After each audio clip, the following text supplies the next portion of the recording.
You know, when I gave up being Spider-Man, the thing that hurt the most, besides the chest pains, was that most people were glad.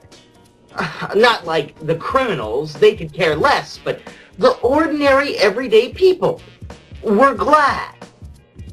That day, I made the Daily Bugle's headline. It said, "Good riddance."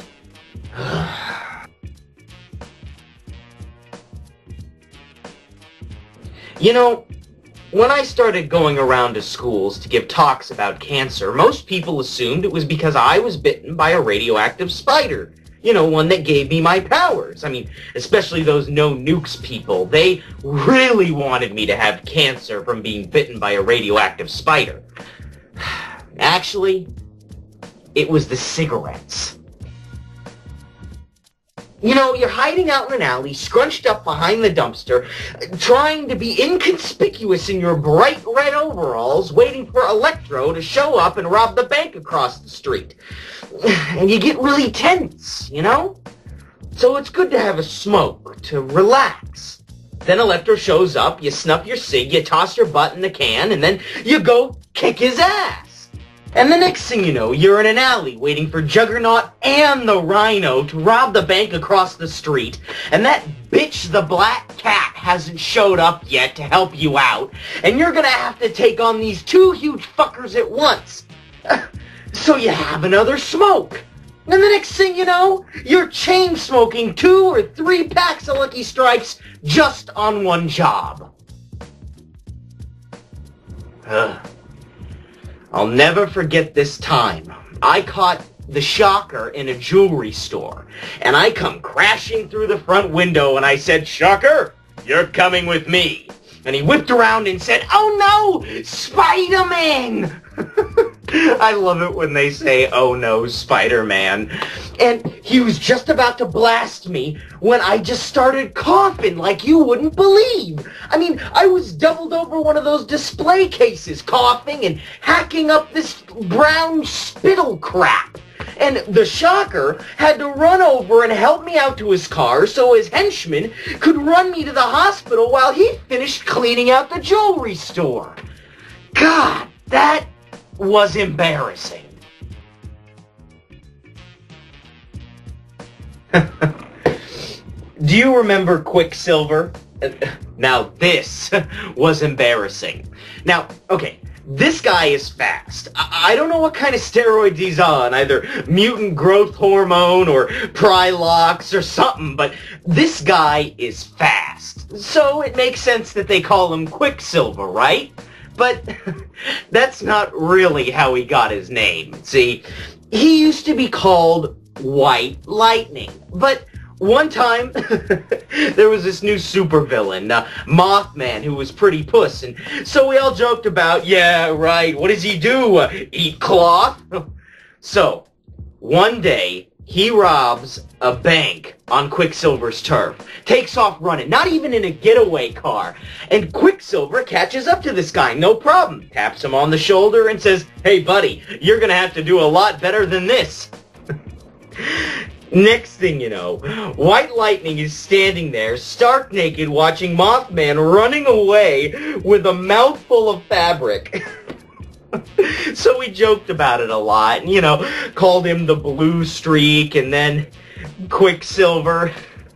The second one kind of stuck. You know, because of the shrinkage. So, one time, me, Quicksilver, and Iron Man, and the Punisher. Oh, God. That guy was a fucking wacko. You remember the Punisher, you know, always decked out like Rambo, right? Here's the guy, maybe, you know, 6 feet tall and more massive than hell. He's got a pair of Uzis in hip holsters, that huge skull symbol, and ammo belts everywhere. You know, he never even used them. He just thought they looked cool. So the 4 of us are taking a smoke break in the alley, you know, waiting for the Sinister Six to trash this hospital across the street. And Quicksilver broke out some pot, and we was passing it around, and, you know, we were talking about who scares you the most. And I had to say Jamie Madrox's the multiple man because, you know, the guy's got like 8 bodies and he's all over you when you're fighting him. And also because one time he nearly bit off one of my testicles. And we said, Iron Man, what scares you the most? And he said, death. And we said, oh. And then across the street, we see this asshole parked in a handicap spot. And we thought, you know, let's give this guy a scare, right? You know, so we go marching over there. The 4 of us and Iron Man in his Sherman tank costume. I mean, talk about overkill. And the Punisher is taking out his Uzi and giggling and saying, this is just like back in the Marines. And we go over to this guy, and we're standing all around him, and Quicksilver is scraping his paint job with a car key, and I said, excuse me, sir, but this is a handicap spot. You'll have to move. And the Punisher just then giggled and stuck a gun in his face. And this little guy just looks at me, and he says with this really thick Arab accent, you think you guys are so fucking tough? Well, this is my car, and you do not fuck with me and my car. And I thought, I took on Dr. Octopus and the Vulture single-handedly. And this asshole is too stupid to be afraid of us. You guys think you're so fucking tough. Well, this is my car and you do not fuck with me and my car. And then he hit me with the crowbar. And the next thing I know, there's this explosion of gunfire and I'm down on the ground and the Punisher, I guess, just snapped and blew this guy away at 200 rounds per minute. And so there's this little Arab guy's body splattered against the wall at the other side of the parking lot. Quicksilver is dead, and I was okay because I was already lying on the ground bleeding from the head. I hear Captain America had to pull some strings to have that story kinda hushed up. To, you know, spare us the embarrassment.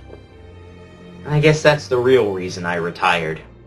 I just got tired of playing policeman to the world. But, you know, this is a pretty cushy gig.